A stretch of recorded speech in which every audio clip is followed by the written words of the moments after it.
Ogadal 24 News et merci de nous rejoindre pour cette dernière édition africaine de l'année. Tout de suite les titres.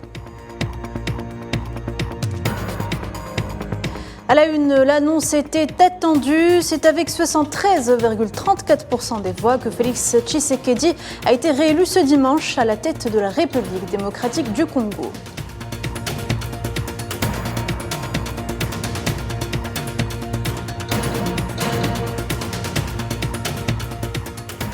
Plus d'une quarantaine de terroristes ont été neutralisés au Burkina Faso dans des offensives menées par l'armée dans l'ouest, le centre-nord et le sud-ouest du pays.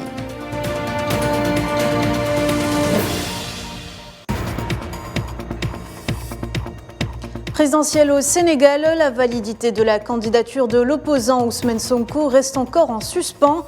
L'opération de contrôle de son dossier est reportée au 5 janvier 2024.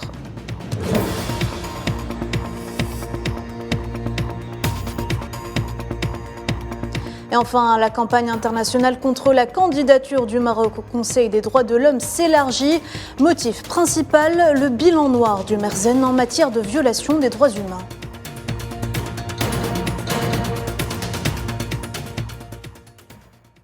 Bonsoir à toutes et à tous. La réélection haut la main du président sortant Félix Tshisekedi a officiellement été annoncée ce dimanche en République démocratique du Congo. Avec 73,34% des voix, l'issue de la présidentielle ne faisait aucun doute.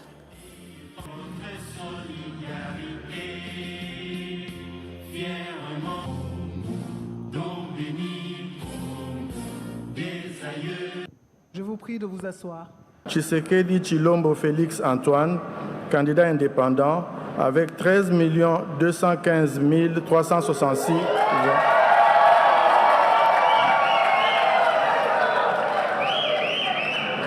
Soit 73,34%.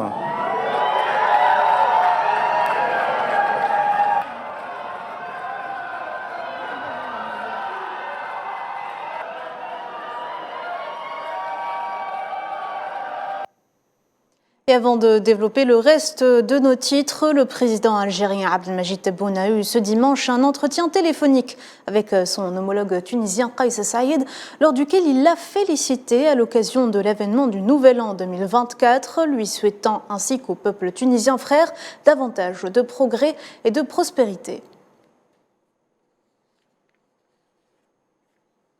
Le président Tebboune a également échangé les vœux dans un entretien téléphonique avec son homologue français Emmanuel Macron. L'occasion pour les deux parties d'évoquer la visite attendue du président algérien en France ainsi que les relations bilatérales.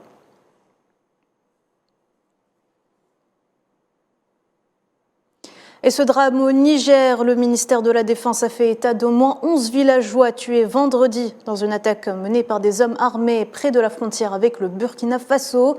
Des terroristes en moto ont fait irruption dans les villages d'Amara et de Louchi où ils se sont pris aux citoyens.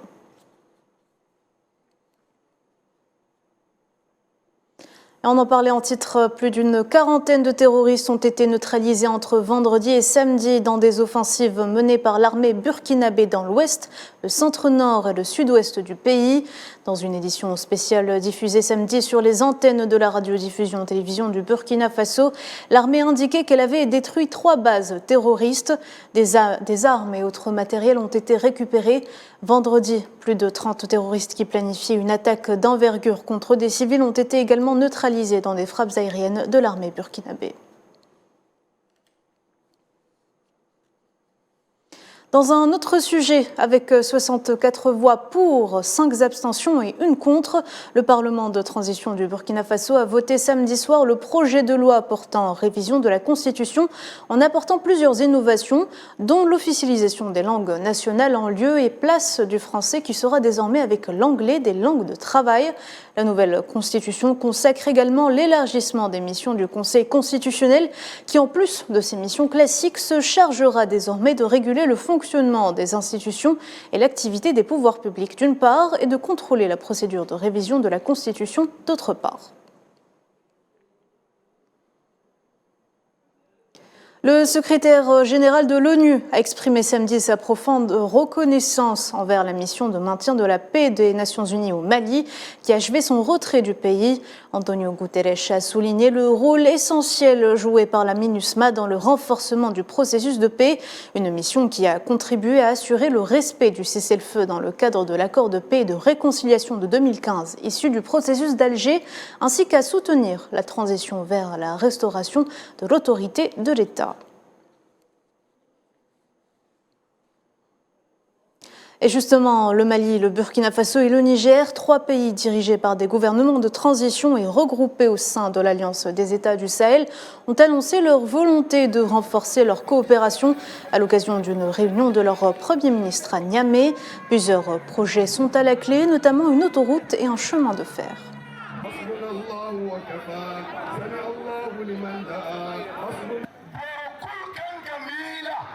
En Amérique, les colons sont venus de partout. Des Allemands, des Anglais, des Italiens. Mais ils se sont dit tous, nous avons la même destinée. Et ils ont construit leur pays. Donc à partir de maintenant, disons-nous, que tu sois du Mali, que tu sois du Niger ou du Burkina, nous avons la même destinée. On y va ensemble. Il est apparu également dans nos échanges, la chose la plus importante, c'est qu'au lieu de tenir des réunions de comités, des commissions mixtes de coopération sur le plan bilatéral, nous avons décidé à partir de cet instant de tenir des commissions mixtes unifiées pour les 3 pays. On l'a vu tout à l'heure, c'est la saison des présidentielles dans plusieurs pays du continent africain. Et au Sénégal, la validité ou non de la candidature d'Ousmane Sonko reste encore en suspens. En l'absence du représentant de l'opposant sénégalais, l'opération de contrôle du dossier de sa candidature est reportée de quelques jours. Le Conseil constitutionnel a donc décidé de renvoyer le dossier en dernière position. Il sera analysé après le 93e candidat sur la liste. Le dossier en question ne sera par conséquent ouvert qu'à partir du 5 janvier au plus tôt.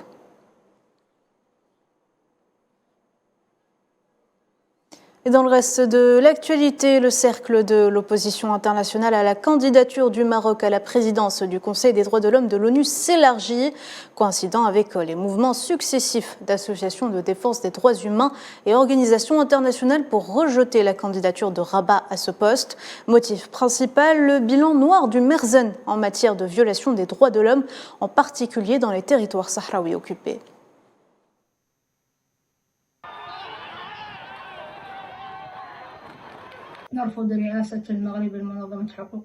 Le Maroc présidera le Conseil des droits de l'homme de l'Organisation des Nations Unies à Genève, alors que le Maroc ne connaît pas les droits humains et ne les respecte pas, et ce, vu son occupation illégale au Sahara occidental depuis 1975 jusqu'à nos jours. Il torture le peuple sahraoui, le marginalise et essaye de le détruire complètement sous un régime de marginalisation. Nous appelons les esprits libres à travers le monde ainsi que les organisations internationales de défense des droits humains, mais aussi les pays influents au sein du Conseil des droits de l'homme de l'Organisation des Nations Unies, à se lever face à la candidature marocaine et à l'empêcher, parce que nous considérons que l'accession du Royaume du Maroc à cette présidence constituera un appel direct au régime d'occupation pour qu'il continue de perpétrer plus de crimes et de violations des droits fondamentaux du peuple du Sahara occidental sans défense. Ceci se fera cette fois avec le soutien direct et sous la bannière du Conseil des droits de l'homme de l'ONU. Le comité sahraoui contre l'occupation marocaine a dénoncé les méthodes de restriction adoptées par les autorités d'occupation à l'encontre des militants sahraouis.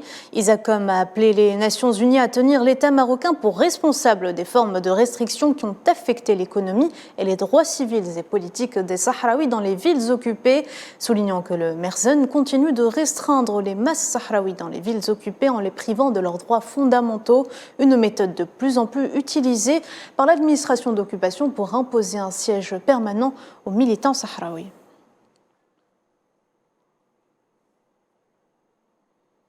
Le gouvernement d'unité nationale libyen a exhorté les entreprises allemandes à reprendre leurs activités dans le pays, à participer à la mise en œuvre du plan de développement et de reconstruction et à mettre en place des projets d'investissement dans les énergies renouvelables et les ressources en eau.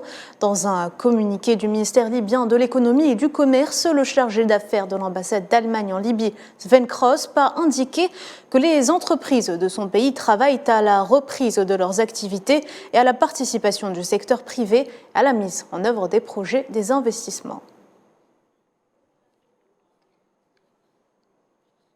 Élection locale en Tunisie, le tribunal administratif a annoncé avoir reçu 31 recours déposés contre les résultats préliminaires lors de son premier tour.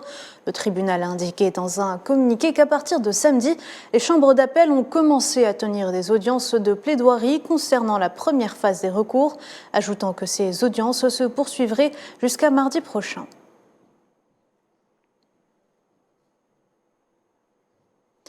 Intempéries, le nombre de personnes ayant perdu la vie lors des crues soudaines dans la province sud-africaine du KwaZulu-Natal est passé à 22 et 3 autres personnes sont toujours portées disparues. Les fortes pluies du 24 décembre ont fait déborder la rivière Bellsprout, provoquant un débordement d'eau sur la route. Plusieurs véhicules qui circulaient sur la N11 et des habitations situées à proximité ont été emportées.